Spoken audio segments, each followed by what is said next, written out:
Сегодня мы проводим подготовку к конкурсу профессионального мастерства World Skills. И первым этапом этого конкурса является монтаж и демонтаж колеса прицепа ПТС-24. Значит, наша задача первая. Спускаем колесо, то есть откручиваем заводник, ждем, когда раскрутится. Только после этого приступаем раскручивать болты и гайки.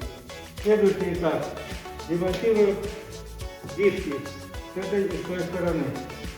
Потом снимаем защитный флиппер, вытаскиваем камеру, проверяем камеру на наличие проколов, то есть накачиваем ее и проверяем на наличие проколов.